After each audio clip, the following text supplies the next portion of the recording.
JK 24/7 news में आप सभी लोगों का बहुत स्वागत करते हैं। आज हम आपके लिए एक बहुत खास कार्यक्रम लेकर आए हैं। जैसा कि आप लोग जानते हैं, सब लोग जानते हैं कि इस वक्त लद्दाख में सर्दियां जो है अपनी पीक पर है, अपनी कगार पर है और सबसे ज़्यादा दिक्कत लद्दाख की आवाम को, लद्दाख के लोगों को सर्दी के महीनों में जो पानी की दिक्कत उनका बहुत ज़्यादा सामना करना पड़ता है। और गर्मी आते आते जब एग्रीकल्चरल सीजन का टाइम आता है तब वाटर की बहुत ज़्यादा कमी होती है। और लद्दाख में ऐसे बहुत सारे इलाके हैं जहां पानी की कमी की वजह से खेती बहुत ज़्यादा सफ़र करती है, खेती को बहुत ज़्यादा नुकसान होता है। और इसी विषय में हमारे साथ बात करने के लिए आज जीबी पंत NIHE यानी कि national institute of Himalayan environment के हेड साइंटिस्ट सुब्रत शर्मा जी यहाँ पे मौजूद हैं। और आज आर्टिफिशियल ग्लेशियर्स को लेकर हम इनसे खास बातचीत करने वाले हैं। सर, बहुत स्वागत है आपका। Thank you. आप जानते हैं कि लद्दाख में जो एग्रीकल्चर है वो एक लिमिटेड सीजन में है। उसकी दो वजह है, एक टेम्परेचर और दूसरा वाटर। टेम्परेचर जो है सब जीरो चला जाता है विंटर्स में, तो इसलिए प्लांट ग्रोथ होनी मुश्किल होती है। लेकिन जब हमारे पास फरवरी ऑनवर्ड्स और मार्च के बाद से टेम्परेचर ठीक होने लगता है तो उस वक्त हमारे पास पानी की कमी होती है जो उपलब्ध नहीं होता है। यूजुअली यहाँ का जो मेजर सोर्स ऑफ इरिगेशन है वो ग्लेशियल मेल्ट वाटर है, और ग्लेशियर मेल्टिंग जो है यूजुअली अप्रैल मई के बाद से ही शुरू होती है, जो स्ट्रीम्स के थ्रू हमारे इरिगेशन पर्पस के लिए गांव तक पहुंचती है। तो आर्टिफिशियल ग्लेशियर का कंसेप्ट कोई नया नहीं है। बहुत साल पहले नॉर्फेल साहब ने इसको इंट्रोड्यूस किया था, और उन्होंने बगैर एनर्जी यूज़ किए हुए जो अवेलेबल वाटर ड्यूरिंग विंटर्स है उसको स्टोर करने के लिए एक लैंडस्केप में डिफरेंट तरीकों को इस्तेमाल किया और उसे जमा किया एक ऐसी लैंड पर जहां पर ऑलरेडी पानी नहीं था। तो इसलिए ये कंसेप्ट आर्टिफिशियल ग्लेशियर का नाम से आया। इसके बाद इसमें बहुत सारे मॉडिफिकेशंस आए, इसमें स्तूपा आया और भी कई तरह की टेक्निक्स यूज की गई। जो अभी तक की मेन इशू है इस पूरी टेक्निक का वो ये था कि ये टेक्नोलॉजिकली प्रूवन है, जो क्लाइमेटिकली सूट करती है लद्दाख के वाटर प्रॉब्लम को एड्रेस करने के लिए। हम बहते पानी को रोक लेते हैं, उसे जमा करते हैं और उसे आर्टिफिशियल आइस रिजर्वायर जो है, उसको डिफरेंट नाम आप ग्लेशियर, आइस स्तूपा कुछ भी दे सकते हैं, तो उसको टारगेट किया जाता है आपको जल्दी पानी देने के लिए और एक एक्स्ट्रा वाटर सोर्स आपके पास अवेलेबल हो, इसके लिए आर्टिफिशियल ग्लेशियर का कंसेप्ट है।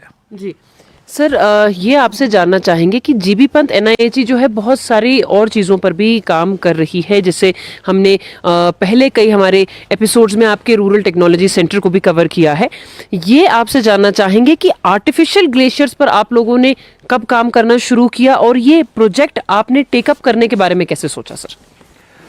आपने बिल्कुल ठीक कहा। रूरल टेक्नोलॉजी सेंटर के थ्रू हम लोग गाँव में कल्टीवेशन के ऊपर बात करते हैं, प्रोटेक्टेड कल्टीवेशन के ऊपर हमने डिमॉन्स्ट्रेशंस किए। उस दौरान हमारा इंटरेक्शन हुआ जो टेगर कंस्टिट्यूंसी है LSDC लेह की, उसके काउंसलर साहब के साथ। तो काउंसलर साहब ने हमें 6-7 चीज़ों के लिए कहा कि आप इन चीज़ों पर अगर हमारी कॉन्स्टिट्यूंसी में फोकस करें तो एक डेवलपमेंटल कोई पर्सपेक्टिव बन सकता है यहाँ के गाँव के लिए। उनमें से एक था आर्टिफिशियल ग्लेशियर, भी उसमें एक पॉइंट था। तो उसके बाद जब हम लोगों ने गांव में फॉर रूरल टेक्नोलॉजी के लिए पर्पस से गए तो वहाँ पर हमसे विलेजर्स ने काफ़ी उसमें इंटरेस्ट दिखाया कि हम लोग यहाँ पर आर्टिफिशियल ग्लेशियर बनाना चाहते हैं और इसमें हमें टेक्निकल नो हाउ और मदद की ज़रूरत है। तो उस वक्त हमने जो है इस प्रोजेक्ट को, जब हमने उनका इंटरेस्ट देखा और फिर हमने उनसे बात करी कि हम इंस्टीट्यूट जो है हमेशा एक पार्टिसिपेटरी बोर्ड में काम करता है, तो वो लोग इस पर एग्री कर गए। फिर हमने वापस ले आके इस पर चर्चा करी और लेडिक से हमारे एक एक्सपर्ट्स को हमने हायर किया कि वो इस टेक्नोलॉजी को गांव वालों को ट्रेन करें, जो पहले नॉर्फेल साहब के साथ किसी प्रोजेक्ट में काम कर चुके थे वो एक्सपर्ट। तो इस तरह से हमने इस प्रोजेक्ट का इनिशिएटिव लिया, और क्योंकि इसमें गांव का इन्वॉल्वमेंट था, काउंसलर साहब का इन्वॉल्वमेंट था और हमारा इन्वॉल्वमेंट था, तो ये पार्टिसिपेटरी अप्रोच में हमने इस आर्टिफिशियल ग्लेशियर को प्रोजेक्ट को टेकअप किया। जी सर आप बता रहे हैं जैसे कि आपने पार्टिसिपेटरी अप्रोच में इसको टेकअप किया है और एक आर्टिफिशियल ग्लेशियर बनाने में जैसा कि कुछ ही समय में हम आप लोगों को नुब्रा वैली के युलखाम गांव की कुछ हम आपको फुटेजेस दिखाने वाले हैं और कुछ डिटेल्ड फुटेजेस और लोगों के कुछ बाइट्स भी हम आपके साथ शेयर करेंगे। उसमें सर काफी दिन का ये एक लंबा चौड़ा प्रोसेस रहता है, काफी दिन इसमें लग जाते हैं एक आर्टिफिशियल ग्लेशियर बनते बनते, ताकि वो एग्रीकल्चरल सीजन तक रेडी हो जाए। और इसमें गांव वाले का हम जानना चाहेंगे आपसे कि गांव वालों की कितनी पार्टिसिपेशन थी। जैसा आप लोगों को बताना चाहेंगे कि युलखाम एक बहुत ही छोटा गांव है, ज्यादा से ज्यादा 25 घरों का गांव है, 100 लोगों का गांव है और एक ही सीजन होता है उनके पास एग्रीकल्चर का, जो कि अर्ली मार्च में अर्ली स्प्रिंग में शुरू हो जाता है। तो गांव वालों का किस तरीके से पार्टिसिपेशन इसमें रहा है और लेडेक का जो इंजीनियर जिसको आप लोग लेकर गए थे उनका कैसा सपोर्ट रहा? इसकी सबसे पहले हमने शुरुआत करी साइट सिलेक्शन से।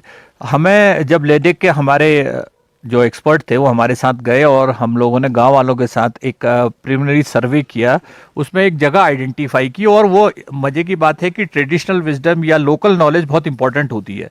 तो उस दौरान जो है गांव वालों ने ही सजेस्ट किया है कि ये एक ऐसा पॉइंट है जहां पर बहुत कम धूप आती है और यहाँ पर बर्फ बनने की संभावना, आइस जमने की काफ़ी है। तो वो पॉइंट सेलेक्ट किया गया। उसके बाद उसके लिए एक लाइन अलाइनमेंट ड्रॉ किया गया, पाइपलाइन की व्यवस्था की गई एक सोर्स से जो जिससे वहाँ तक पानी पहुँचे, और ये फर्स्ट राउंड ऑफ एग्जीक्यूशन था। फिर उसके बाद हमने अपना एक रिसर्च स्कॉलर जो रिसर्च एसोसिएट कहते हैं उनको डिप्लॉय किया। हमने 6 महीने वो वहीं रहे, उन्होंने उसको बनाने में और उसको समझने में और उसकी मॉनिटरिंग करी पूरी की पूरी। तो उस दौरान ये हमारा नंबर 2 स्टेप था। नंबर 3 स्टेप पे जब हमने पार्टिसिपेटरी अप्रोच की बात करी तो हमने उनको सिर्फ हार्डवेयर प्रोवाइड कराया। एक्सपर्ट तो आ ही गए थे, अब हार्डवेयर की जरूरत थी। तो हार्डवेयर में हमारे पास एक पाइप था जिसको हमने सोर्स से उस पॉइंट ऑफ आर्टिफिशियल ग्लेशियर बनाने की जगह तक लाना था।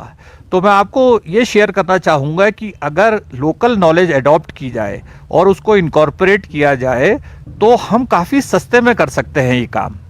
तो ये करीब करीब आपको जान के आश्चर्य हुआ कि ये लेस देन 50,000 रुपीज़ का इसमें हमारा इन्वेस्टमेंट है जीबी पंत इंस्टीट्यूट का, जिन्होंने इनको हार्डवेयर प्रोवाइड करा। इसके अलावा पार्टिसिपेटरी अप्रोच में इस मटेरियल को लेह से युलखाम नुब्रा वैली ले जाने तक का सब कार्यक्रम गांव वालों ने अपने आप किया है। तो ये उनकी एक डायरेक्ट को फंडिंग समझ लीजिए इसको, ट्रांसपोर्टेशन की। नंबर 3 जो है हमारे पास जो वहाँ पर से उसको ड्रॉ करना था, एक्चुअल फिजिकल जो वर्क करना था, वो गांव वालों ने वॉलंटरी किया है अपने अपने बारी लगा के। जो करीब 21 घर हैं वहाँ पर, और वहाँ से जो मेल मेंबर्स थे और जो कंट्रीब्यूट कर सकते थे फिजिकल लेबर में, सबने टाइमली अपने अपने आप इसको किया है, इसको ड्रॉ किया है। और एक इंटरेस्टिंग बात बताऊँ आपको कि जो हमने पहला मेथड अडॉप्ट किया था वो कुछ दिनों बाद ये रियलाइज हुआ कि उससे प्रॉपर आइसिंग नहीं हो रही है, जम नहीं रहा है। तो फिर से विलेजर्स ने खुद जाके साइट पे जाके अपने आप मॉडिफिकेशन किया इस मेथड में, और उन्होंने अलाइनमेंट चेंज किया और उन्होंने उसको एक वैली, वी शेप वैली के बीच में पानी डाल के उस पर इस नेचुरल ग्रेविटी से स्प्रिंकलर बनाया। तो उससे जो तुरंत आइस फॉर्मिंग शुरू हो गई। तो मुझे जो हमारी फर्स्ट लर्निंग थी वो ये थी कि लोकल नॉलेज और लोकल मॉडिफिकेशंस इस तरह की टेक्निक्स में बहुत इंपॉर्टेंट है। और अगर ये पार्टिसिपेटरी मोड में हो तो इसकी इकोनॉमिक वायबिलिटी बहुत ज़्यादा है, इसको लोग अडॉप्ट कर सकते हैं और बहुत छोटे छोटे इनपुट से हम एक बड़ा मेजर इम्पैक्ट कर सकते हैं। जी सर, ये तो आर्टिफिशियल ग्लेशियर को क्रिएट करने की बात थी। जब एक बार आर्टिफिशियल ग्लेशियर सर रेडी हो जाता है, उसकी मॉनिटरिंग किस तरीके से की जाती है? हमने 2 तरह की इसमें, चूंकि ये एक ग्लेशियर बना रहे थे, हमने 2 तरह से इसको मॉनिटर किया। एक, हमने इसकी प्रोग्रेशन देखा कि ये कैसे कैसे इसमें आइस जमा होती है, उसका वॉल्यूम कैलकुलेट करा। एक रफ एस्टिमेट्स है हमारे पास, क्योंकि वो बहुत डीप गॉर्ज है और उसमें हाइट 27 मीटर से ज़्यादा ऊंची है जो आर्टिफिशियल ग्लेशियर जिसमें क्रिएट हुआ है। तो हमने अप्रॉक्सीमेटली उसको वॉल्यूम निकाला, हमने वहाँ पर थर्मामीटर लगाए और हमने रिकॉर्डिंग करी कि प्री और पोस्ट ग्लेशिएशन जो है वो कैसे कैसे एडवांस हुआ और रिट्रीव हुआ, कैसे कैसे ग्लेशियर बना और कैसे कैसे वो घटना शुरू हुआ। फिर उसकी हमने वाटर मॉनिटरिंग भी करी, वी नॉच बना करके इसमें से कितना वाटर फ्लो होता है जब ये मेल्ट होता है। जी सर, जैसा कि हम जानते हैं कि लद्दाख में जो है पानी की काफ़ी दिक्कतें होती हैं और आर्टिफिशियल ग्लेशियर भी बनाना एक आसान काम नहीं है क्योंकि बहुत एक्सट्रीम क्लाइमेट है, हार्श क्लाइमेटिक कंडीशंस हैं, सॉइल प्रॉपर्टीज़ भी बहुत अलग हैं और एरियाज़ के मुताबिक आर्टिफिशियल ग्लेशियर के अलावा आप अपनी सोच समझ के हिसाब से, क्योंकि जीबी पंत का लद्दाख में एक रीजनल सेंटर है, एक रिसर्च इंस्टीट्यूट है, आप क्या सोचते हैं कि आर्टिफिशियल ग्लेशियर्स के अलावा कोई और ऐसे मेथड्स हैं जो हम एग्रीकल्चरल में पॉइंट ऑफ व्यू से अगर देखें तो समर्स में यूज कर सकते हैं, वाटर स्टोरेज के लिए कोई और मेथड्स इस्तेमाल किए जा सकते हैं? देखिए, आर्टिफिशियल ग्लेशियर को यूज करने का जो सबसे बड़ा एडवांटेज है वो यहाँ की हार्श क्लाइमेट है, जिसे लोग डिमेरिट कहते हैं, वही इसकी एक मेरिट है कि आप बगैर किसी एनर्जी को यूज किए हुए आप आइस क्रिएट कर सकते हैं। जो हमारा लो टेम्परेचर जाता है, जैसे आजकल आपको पता -20 के आसपास जा रहा है, तो ये एक बहुत माकूल वो है इन्वायरमेंट है जिसमें हम आइस क्रिएट कर सकते हैं। और अगर हमारे पास छोटा सा भी रनिंग फ्लो है जो बहुत कम भी हो, अगर हम उसको इस फॉर्म में ले आए कि हम उसे डिपॉजिट कर सकें, तो जो बह के नदी की तरफ जा रहा था उसको हमने स्टोरेज फॉर्मेट में ले लिया। और इसका एडवांटेज दूसरा क्या है कि अगर हम ये जल्दी मेल्ट होना शुरू होता है तो हमें एडवांटेज होने लगती है कि हम अपने उसको सिंक्रोनाइज कर सकते हैं अपने एग्रीकल्चर क्रॉप्स के साथ। जैसे इस जो युलखाम वाला एग्जाम्पल है, इसमें हमें 70 डेज अर्ली वाटर मिली है और एडिशनल वाटर मिला जो हमारे पास आता था, ग्लेशियर फेड या स्नो मेल्ट वाटर जो स्ट्रीम से नियर बाई में आता था, ये उससे 17 दिन पहले आया और उससे ज्यादा आया। तो इसका दूसरा फर्क ये पड़ा कि उनके पास एडिशनल वाटर होने से उन्होंने करीब करीब 2 हेक्टेयर जमीन में इस साल प्लांटेशन किया, जो उनके पॉपुलर और सेलिक्स के प्लांट्स थे, और वो अगले बार में इसको हॉर्टिकल्चर क्रॉप्स की तरफ भी ले जा रहे हैं। तो पानी जो हमारे लिए कमी थी वो यहाँ पर एक वरदान बनती है। अब सवाल दूसरी चीज का है कि हमारे पास क्या अल्टरनेट टेक्नोलॉजीज हैं। देखिए, सबसे इफिशिएंट, इकोनॉमिकली इफिशिएंट और जीरो एनर्जी यूज जो टेक्नोलॉजी है वो यही है अभी अवेलेबल और लोकली अडेप्टेड है, टेस्टेड है। तो ये एक एडवांटेज है सबसे बड़ा। और समर्स में जब आपके पास पानी होता है तो आप ड्रिप इरिगेशन से इसको मिनिमाइज कर सकते हैं। जैसा आप जानते हैं कि लद्दाख में पानी की कमी है, तो आपके स्टोरेज टैंक्स जो हैं इसको ड्रिप इरिगेशन के थ्रू हम एग्रीकल्चर को काफ़ी यूज कर वाटर यूज एफिशिएंसी बढ़ा सकते हैं एग्रीकल्चर की। जी सर, लद्दाख में ऐसे बहुत सारे इलाके हैं जहाँ पे पानी की बहुत ज़्यादा ही दिक्कत है और विंटर की तो बात छोड़िए, यहाँ तक कि तो समर में भी पानी की बहुत ज़्यादा दिक्कत है। तो युलखाम के अलावा और कैसे ऐसे गांव हैं लद्दाख के अंदर जहाँ पे आप लोगों का आर्टिफिशियल ग्लेशियर का प्रोजेक्ट जारी है या जो आप इस विंटर में टेकअप करने वाले हैं? आपने बिल्कुल ठीक कहा। लद्दाख में और ख़ास तौर पर जहाँ ज़्यादा ऊंचाई वाली जगह है वहाँ पर पानी की कमी होना शुरू हो गया है। जैसे मैं आपको दूसरा एग्जांपल दूं, उर्सी गांव में पानी अपने आप में एक इशू है, और आपको ये जान के आश्चर्य होगा कि वहाँ भी लोगों ने लोकली मॉडिफाइड मेथड से अपने आप आर्टिफिशियल ग्लेशियर्स बनाना की परंपरा शुरू करी। वहां पर पानी इस हद तक कम है कि लोगों ने अपनी एग्रीकल्चर छोड़ के जो उनके ट्रीज हैं उनको बचाने के लिए पिछले साल पानी का इस्तेमाल किया। ये क्लाइमेट चेंज का भी एक इम्पैक्ट है। आपके स्नोफॉल कम हो गया है, स्नो मेल्ट कम आने लगी है, तो इस तरह की चीज़ों की वजह से वाटर अवेलेबिलिटी कम हो गई है। तो सर्टेनली इस साल हमने उनके साथ भी उनको सपोर्ट किया है और कुछ हार्डवेयर उनको दिया है, जिसमें वो इसके अलावा एडिशनल वाटर स्टोरेज टैंक भी बना रहे हैं आर्टिफिशियल ग्लेशियर्स के साथ, तो ताकि आने वाले सीजन में उनके पास एग्रीकल्चर के लिए एक प्रॉपर जो है वाटर अवेलेबिलिटी रहे और वो अपने इस साल खेती को बढ़ा सकें। जी सर, बहुत सही आपने फरमाया है कि आर्टिफिशियल ग्लेशियर जो है एक ट्राइड एंड टेस्टेड मेथड है लद्दाख के लिए। और आखिरी सवाल सर आपसे ये पूछना चाहेंगे कि आर्टिफिशियल ग्लेशियर्स की अगर हम बात करें, ये सही सीजन है इसकी बात करने का और सही सीजन है मुद्दों को उठाने का, इसके प्रोस्पेक्ट्स आपको क्या नजर आते हैं? और आर्टिफिशियल ग्लेशियर जब क्रिएट हो जाता है, जब उसको मॉनिटर करता है और जब गांव वाले उसको एग्रीकल्चर सीजन में यूज करते हैं, तो गांव वालों से क्या आप लोगों ने फीडबैक लिया है कि वो कितने संतुष्ट इससे हैं या उन्हें कोई दिक्कतों का सामना करना पड़ रहा है? और अगर वो वाकई में संतुष्ट हैं तो इस प्रोस्पेक्ट को आप कहां तक लेके जाएंगे? आपने बिल्कुल सही कहा। आर्टिफिशियल ग्लेशियर के साथ जो हमारा अपना पर्सनल एक्सपीरियंस रहा, इंस्टीट्यूशनल एक्सपीरियंस रहा, कि बनने के बाद वो लोगों को पहली बार अपने में कॉन्फिडेंस डेवलप हुआ कि वी कैन डू, हम ये कर सकते हैं और ये हमारे लिए संभव है। प्रॉब्लम के लद्दाख में क्या है कि हम बहुत स्पोरेडिक, बहुत दूर दूर दूर फैले हुए हैं, और अभी भी हम जो हमारे गांव वाले हैं वो टेक्नोलॉजी के साथ इतना एडॉप्टेड नहीं है, तो उनकी थोड़ी सी लिमिटेशन ऑफ नॉलेज है। तो उसको, उस गैप को भरने के लिए ऐसे इंस्टीट्यूट्स या ऐसी ऑर्गेनाइजेशंस ये काम कर सकती हैं। दूसरा ये है कि अगर हमने, जैसा मैंने पहले भी कहा कि लोकल हम नॉलेज और लोकल लोगों को डिप्लॉय करते हैं, तो हमें ये जरूर समझ में आना चाहिए कि हम इसको स्केल अप कर सकते हैं। देखिए, ये प्रॉब्लम लगभग सभी जगह लद्दाख में वाटर क्राइसिस की इशू है। आपको राइट टाइम पे सही पानी नहीं मिलता, दिस इज फाइन। लेकिन जब युलखाम के लोगों ने पहली बार इस आर्टिफिशियल ग्लेशियर को बनाया और उन्होंने इसके एडवांटेज देखे, तो उनका मोरल काफी हाई हुआ। उन्होंने प्रोग्रेसिव थिंकिंग करी। उन्होंने फिर ये ढूंढा कि जहां हमने स्पॉट बनाया था उससे नीचे हम और कहां कहां पर इसको एक्सपेंड कर सकते हैं। बल्कि जब हमारे डिस्कशन उड़ते ये बात तक आई कि क्यों ना हम इसमें स्केटिंग रिंग तक बना सकते हैं नीचे के इसके डाउन स्ट्रीम में, और हम विंटर स्पोर्ट्स डेवलप कर सकते हैं। तो that kind of human resource capacity building or giving them an confidence that they can do by themselves is a very good output of this kind of exercise. जुले, मेरा नाम केसंग दोर्जे, मैं युलकाम गांव का 5 हूँ। तो मैं इस युलकाम गांव के बारे में 2 मिनट कहना चाहूँगा।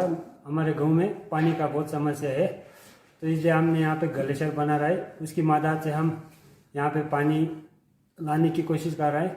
तो हमको पानी का प्रॉब्लम ये है कि हम पानी चमचे नाला से लाते हैं, तो यहाँ पे कम से कम तकरीबन 3-4 किलोमीटर की दूरी पे है, तो पानी की बहुत कमी होती है।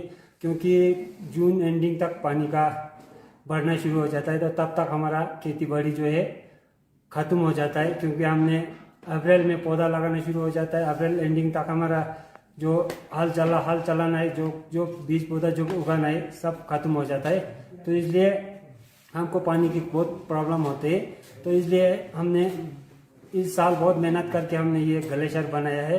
हमें पूरी उम्मीद है इस ग्लेशियर से हमें बहुत ही फ़ायदा मिलेगा, और मैं सबको, गांव वाले को भी थैंक यू कहना चाहता हूँ। हम बहुत मेहनत करके आगे भी हमने इसको बहुत बढ़ाना है।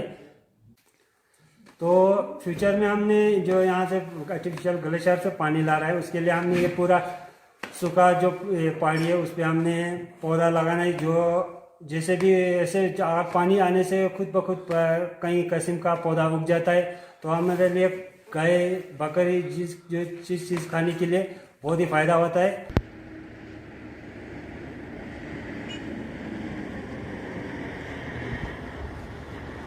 जुले, मेरा नाम रिक्जन लंडू, मैं काउंसलर टाइगर कॉन्स्टिट्यूंसी। आज हम युलकम गांव में है। तो युलकम गांव में एक आर्टिफिशियल ग्लेशियर बनाया है, जो 4 महीने से इस पर काम चल रहा था। तो आज इस पर हमारा साइट विजिट हुआ। तो सबसे पहले युलकम के पूरे गांव वाले और उनके सरपंच, 5 नंबरदार, ये सारा मेरे को ये रिक्वेस्ट किया कि हमारे गांव में अप्रैल, मई, जून में पानी के शॉर्टेज होते हैं, तो कुछ हम प्लांटेशन खास कर नहीं पाते हैं। तो इसलिए हम एक आर्टिफिशियल ग्लेशियर चाहिए हमारे लिए।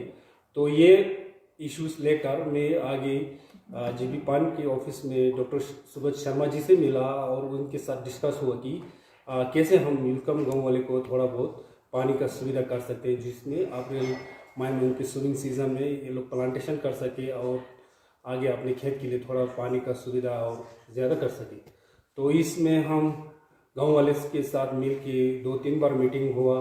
तो बाद में जीपी पांड की तरफ से उनको पाइपिंग और एक रिसर्च डॉक्टर सुरेश वो दिया कि उनको आगे उसका काम सौंपा गांव वाले, और उनको वॉलंटियर गांव वाले निकला। तो उसमें दिसंबर से ये काम करना शुरू हुआ, और 3-4 महीना ये ग्लेशियर में काम लगे रहा। तो आज हमने देख रहा कि यहाँ पर एक अच्छा ग्लेशियर बना हुआ, और इसी पानी से गांव वाले ने कम्युनिटी लैंड पर प्लांटेशन करना भी शुरू किया है।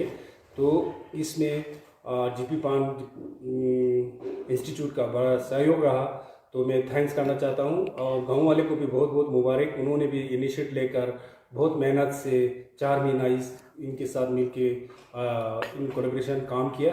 तो इसके लिए नेक्स्ट ईयर हम इससे लार्ज और स्केल पर करने के लिए सोच रहा हूँ। इस साल हमें जो खामियां या जो नया एक्सपीरियंस मिला उससे हम कुछ गाँव वाले ने काफ़ी सीखा कि ये ग्लेशियर आगे कैसे सक्सेस हो सकता है। तो नेक्स्ट ईयर हम इससे भी बड़ा और अच्छा बनाना है। इसमें आइस स्केटिंग का भी और आगे जगह बनाने का स्कोप है और आइस क्लाइंबिंग का भी स्कोप है। तो हम नेक्स्ट ईयर आइस क्लाइंबिंग का भी प्रोग्राम रखेंगे खेलो इंडिया में और आइस स्केटिंग का भी रखेंगे।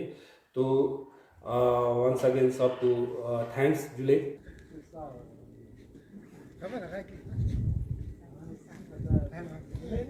पहले तो हमने सुना था जी ग्लेशियर जब बनाते हैं ऐसा बोल के हमने जी आइस तो ऐसे पहले सिंगल के गाँव जो जी उन्होंने बनाया जी पहले बार। इसके बाद जो हमारे पास एक्सपीरियंस इतना नहीं था जी, तो आप लोग आके हमें इतना सिखाया जी। फिर हमारे गाँव वाले को भी अभी बनाना थोड़ा बहुत सीख गया जी। अगले साल हम खुद इससे भी बेटर हम बना सकते हैं, हम पूरा यूथ मिल के जी। मतलब हमें थोड़ा जी फाइनेंशियली थोड़ा प्रॉब्लम है जी, जैसे कि पहले हमने आपको बताया जी जो पाइप का प्रॉब्लम ऐसा बोला सर जी, इसीलिए आप लोग थोड़ा हमें मदद कीजिए जी, फिर हम इससे भी और बढ़िया बनेंगे जी। मुझे लगता है कि अगर हम इसे अच्छे तरीके से एक बहुत सरल तरीके से प्रचारित और प्रसारित करें तो जो काउंसिल्स हैं यहाँ की लद्दाख ऑटोनॉमस हिल डेवलपमेंट काउंसिल्स, वो इसके लिए एक मार्जिनलाइज बजट भी रख लें कि एक 50,000 रुपीज पर विलेज या किसी केस में ये 60,000 70,000 हो सकता है, मैक्सिमम 1 लाख से ऊपर नहीं जाएगा।